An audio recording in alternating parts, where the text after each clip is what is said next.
હાલો કેમ છો મિત્રો? તો બધાને જય સિયારામ। તો અમારા બ્લોગમાં તમારા બધાનું સ્વાગત છે અને આજથી આપણે નવો બ્લોગ ચાલુ કરી દીધો છે।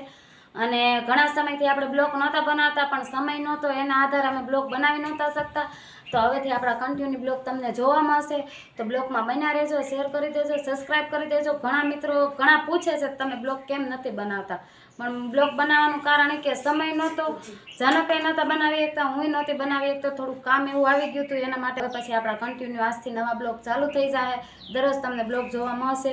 તો હાલો મળી હવે। અને અમારે જવાનું છે એક જગ્યાએ બહાર, તો એ હું તમને દેખાડીશ પછી। તો હમણાં જનક આવે એટલે જનક હારે બે શબ્દ વાત કરી લો તમે, કારણ કે એ તમને કહે છે, કારણ કે હું એને 2 દિવસથી સમય મને થોડોક મળ્યો ને એટલે મેં કીધું એને કે આપણે બ્લોગ બનાવવાનું ચાલુ કરી દઈએ, કારણ કે ઘણા સમય પછી લંચ પડી ગયો છે એટલે ઘણા મિત્રોના મેસેજ એવા હતા અને કે તમે કેમ બ્લોગ બનાવતા નથી, માંડ તમે બનાવતા હતા અને તમારા બ્લોગ અમે કન્ટિન્યુ જોતા હતા, તો તમે બ્લોગ બનાવવા માંડ્યો। તો આજે હું જનકને ખીજાણી છું અને આજથી પાછું અમે ચાલુ કરી દીધું છે। મેં કીધું થોડોક સમય કાઢતા રહ્યો, એને સમય રહેતો નથી, એના હિસાબે બ્લોગ બનાવી નહોતા એકતા। તો હવે આપણા બ્લોગ તમને જોવા મળશે। તો હાલો મળીએ હવે જનકને। હાલો મિત્રો, જય સિયારામ। તો કેમ છો તમે બધા? મજામાં? તમે તો બધા મજામાં જ છો। તમે અમને કાંઈક કહેતા તો હશો, જેનું કારણ છે કારણ કે હમણાંથી બ્લોગ મેં બનાવવાનું બંધ કર્યું હતું, કારણ કે મારે થોડુંક કામમાં વ્યસ્ત હતો એટલે બ્લોગ હું બનાવી નહોતો શકતો।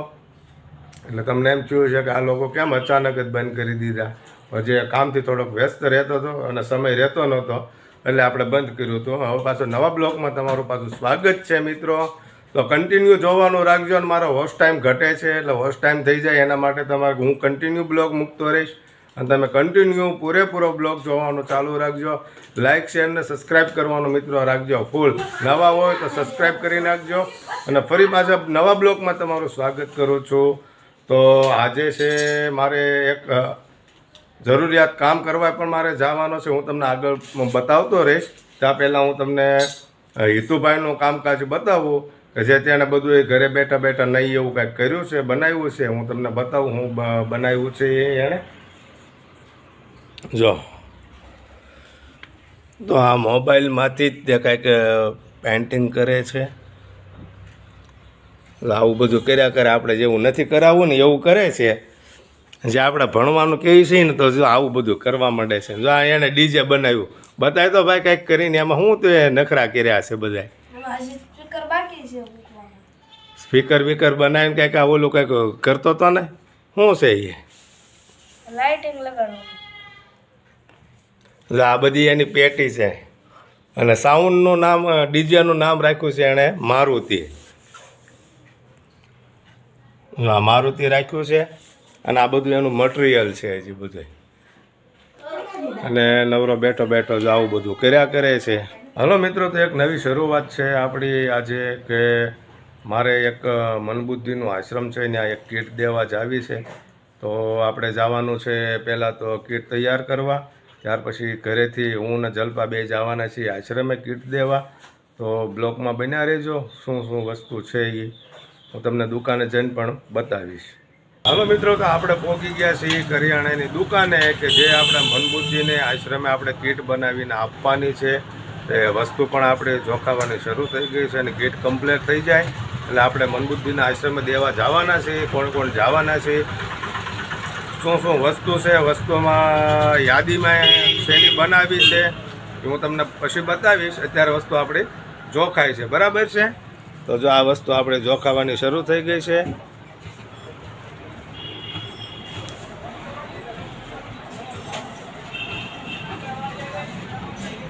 તો મિત્રો હાલો હમણાં કીટ બનાવીને જ્યારે દેવા જાઓ ને ત્યાર પછી જ આપણે મળીશું બ્લોગ। જો જલ્પા સાડી ભરે છે, અને જો આ કીટ તૈયાર કરી છે, તો હવે એ કે હાલો આપણે દઈ આવીએ। તો જેમ મને વેલા હાથ ગયા હોય ને એમ ઈ લઈ આવ્યા છે ક્યારના, પણ મેં કીધું હવે આપણે દઈ આવીએ। હાલો હાલ તો તું એ બધું મૂક તો પછી આ દેવા જવાય ને, પછી સમય નથી હવે। જો આપણે આ દુકાનેથી કીટ લઈ આવ્યા છીએ, તો જલ્પા નવરી થાય એટલે આપણે દઈ આવીએ છીએ। બસ હાલો હવે નીકળવું છે। માડી હાલો, તમારે આવવું છે માં? નહીં, જય સિયારામ કહીએ નહીં। તો આ કીટ દેવા જાય છે, તમારે કાંઈ કેવું છે? નહીં, કાંઈ કેવું નથી। તમારે આવવું છે? હું તો હાડી ભરી ક્યાં આવું? તો અમે જઈએ છીએ। જાઓ। હાલો મિત્રો, તો હવે આપણે આવી ગયા છીએ દિવ્યાંગ આશ્રમે કે જે આપણે કીટ આપવાની હતી, તો કીટ પણ આપી દીધી છે. અને જલપાન એ બધા જો અહીંયા બેઠા છે. અને જો આ માસી બધા જો અહીંયા 19 બહેનો છે કુલ. અને અહીંયા રિકવરી પણ આવે છે. બે ટાઈમ નાસ્તો હોય છે, 2 ટાઈમ જમવાનું હોય છે, ઓઢવા પહેરવા કપડાનું બધું મેન્ટેનન્સ લાગતો જ હોય છે. અને અહીંયા સેવાભાવી માણસો છે તે જે અવારનવાર આવે, કોઈ કીટ આપી જાય, કોઈ ચેક આપી જાય. કારણ કે અહીંયા એટલી બધી માણસોને સાચવવામાં કારણ કે તકલીફ થતી, એટલે નવું મકાન પણ બનાવ્યું છે. તો જો આ નવું મકાન બનાવ્યું છે અને અહીંયા સેવાભાવી માણસો સેવા કરવા આવે છે. દિવ્યાંગ માનવ સેવા આશ્રમ ગારિયાધાર બહુ મસ્ત છે અહીંયા. અને મિત્રો અહીંના જે ટ્રસ્ટી છે ને એ પણ અમારા મિત્ર જ છે. અને એ 5-7 ટ્રસ્ટીઓ છે અને જે બધા બહુ સારી રીતે આશ્રમનું સંચાલન કરે છે. અને મારા એક શેઠ છે જે ઘણા સમયથી અત્યારે બીમાર છે. મને ઘણું પણ આમ ઇમોશનલ થઈ જાઓ, પણ શું છે કે હવે તો કાંઈ અમારા હાથમાં કાંઈ છે નહીં. એની પાછળ તો ઘણો બધો ખર્ચો કર્યો કે જેને કેન્સર આવ્યું છે. અને ત્યાં દિવ્યાંગ આશ્રમની અંદર ઘણો બધો પણ એનો ફંડ ફાળો પણ હતો અને બહુ સેવાકાર્ય માણસ હતા. અને હાલમાં અત્યારે તે છે પણ નહીં જેવું છે. અને ઘણું બધું અમને તો યાદ આવે કે હતા તે અમે ઘણીવાર અહીંયા સેવા કરવા પણ આવતા અને અહીંયા મટીરિયલ પણ આપતા, નાસ્તો જમવાનું વારંવાર અમે અહીંયા આપતા જ તે. તો જો આ રીતે છે. અને આ માસી પણ બધું સંચાલન કરે છે, બહેનોને નવરાવા ધોવરાવાના. અમારા ઈ જો અમારા ભાગી કોકના હશે ને આડા આવી ગયા છે ગઢિયા બઢિયાના પૂન કાક, એટલે અમારે જો ઈ પૂનબેન કોઈ દી ક્યાંય નથી જાણ. આ લોકોને કોઈ સ્વાર્થ તો નથી, સ્વાર્થ નથી, એને કાંઈ ખબર નથી પડતી. જો આજે અમે એને બધું રાખી છીએ, પણ અમે જેમ રાખીએ એમ એને રહેવાનું, પણ ઉપરવાળા વગર રાખવાનું. અમે જે આ રાંધે ઈ ખાય ઈ જ આપણે ખાવાનું છે. કોઈ દી વારો તારો નહીં કરવાનો, એને મૂકીને કોઈ વસ્તુ કોઈ દી ખાવાની નહીં, કે કોઈ દિવસ એને ક્યારેક ખીજાવવું પડે, ક્યારેક લાફોય મારવો પડે. એનું કારણ છે કે ક્યારેક તોફાન કરે એટલે આપણે ઈ તો હારું તમારા બાઉન્ડ્રી છે, નકર તો બહાર વયા જાય. આ એમ બાઉન્ડ્રી કરવાની બાકી છે, એટલે જાળી મારેલી જાળી છે છે એટલે ન તો એ જાય. ઘણું સારું છે. એવું ખવડાવવું, પીવડાવવું, હુવડાવવું, કપડાં પહેરાવાના, માથા વળવવાના, વાળ કાપવાના, નખ કાપવાના, કાન સાફ કરવાના, જે કાંઈ હોય એ બધું. પણ પછી કૃષ્ણને એમ થયું કે માસીને કામ અને એકલા મેં કોઈ પણ દી ન કીધું થઈ નથી. બધાય કોઈ બધાય દિવસ કે આ તમે કેટલી સંખ્યા છે, એકલા નો હાચી અત્યારે 21 થઈ ગયા, 18 હું હતી ને ત્યારે તો 14 હતા ખાલી. 14 માંથી અત્યારે આપણે એટલા છે. અને આવવાના તો ઘણાય છે, પણ આ લોકો નિયમ એવો છે કે બિનવારીસને લેવાના. બિનવારસ કોઈ ન વારીસ હોય આગળ નહીં પાછળ કોઈ. હોય. એને આગળ પાછળ કોઈ ન હોય એવાને જ આપણે કોઈ ન હોય એને એમ. હા તો એને તેને ઓલા હોય છતાં ઈ રાખી નથી. અરે પણ કોઈ ન હોય તો આપણે તો આપણા ઘરે જવાનું કામ ને. પણ ભલે તમને લાઈટ દઈ સારે હું બેટરી દઈશ તમને હારે, બરાબર? બરાબર આખશે તમને હારવાર અંધારું પડે ને તો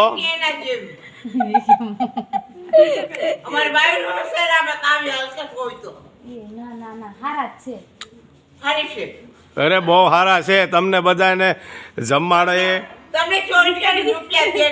હા તમારે જોઈશી કેટલા જોઈશી? સોરવા ક્યાં અમારે જવા? એને એકેય નહીં. ભરીને બે બેટા વાટકે નહીં, દીદી, નહીં. જરી જરી હો બટા જરી કરતે બસ ને. પડતી. દિવ્યાંગ આશ્રમની અંદર ઘણી બધી સુવિધાઓ છે. જો નાના નાના આ કબૂતરને રહેવા માટેના છે ને ખોખા બનાવેલા છે. સફેદ કબૂતર હાચવે છે અહીંયા. જો આ બધા બહેનો છે, માનસિક બહેનો છે બધા.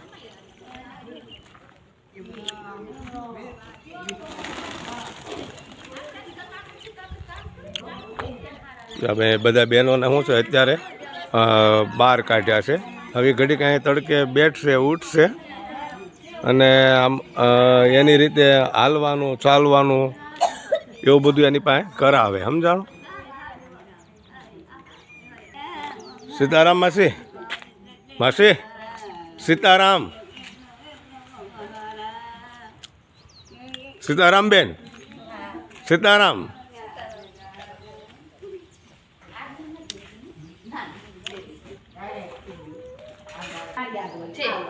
સંત શ્રી શંકરગીરી બાપુ, જય દ્વારકાધીશ અને જય વાલમપીર બાપા. અમારા ગારિયાધારની ધરતી ઉપર બે સંતો થઈ ગયા છે. બે સંતોની આ ભૂમિ છે, વાલમપીર બાપા અને શંકરગીરી બાપા. જો મિત્રો, આ છે બધું આ લોકોને રહેવા માટેની વ્યવસ્થા. બહુ મસ્ત સુવિધા છે. ટ્રસ્ટી પણ બહુ જ સારા છે કે જે મન બુદ્ધિની બહેનો છે ને એને રહેવા માટેની સગવડતા ખૂબ જ ફર્સ્ટ ક્લાસ છે. તમે એકવાર અવશ્ય મુલાકાત લેજો મિત્રો. ગારિયાધાર દિવ્યાંગ માનવ સેવા આશ્રમ ગારિયાધાર, તમે મુલાકાત લેજો.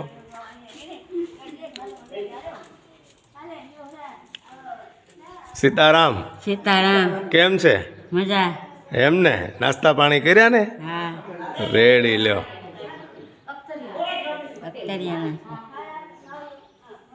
એને નોકરી મળે ને એને છોકરી હારી મળે ને બાના ને પપ્પાના ને મમ્મીના ને ગટપણ પાડો હો બેટા, ડાયું થાનું મતે કો બસ. એને અમારા માસી અમારા ઓલા શેઠ હાજા થઈ જાય એની માટે કઈ એની કયો? માટે તો મારા બાપ રાત દિવસ હું દુઆ કરું છું માં મેલડીને અને દ્વારકાધીશને શંકરગીરી બાપુને કે એ ભગવાન તમે એને જલ્દી હારું કરી દો મારા પરવીન દીકરાને બાપા. એની અધોગતિ અધોગતિ બહુ છે મારા વાલા, મને ખબર છે બાપા. અમે એની હારે 7 વર્ષથી હું એના હારે કામ તમે કરું આ છું. મને વાત કરીને બાપા 7 વર્ષથી એની હારે સૌ એને બસ હાજા કરી દે ને. હાજા કરી દે ને તો બસ તે મારા ભગવાન એને હારું કરી દો બાપા. સારું હાલો માસી, તો હવે અમે બાપુ છે બાપા. હા અમે નીકળે પછી ફરી પાછા આવશો. બાપુને વાત કરજો અને કહેજો આશ્રમે અમે ગયા તા. હા ઈ તો કેમેરામાં તમને જોશે એટલે ફોન બોને કદાચ આવશે. હા ભલે, કાંઈ વાંધો નહીં.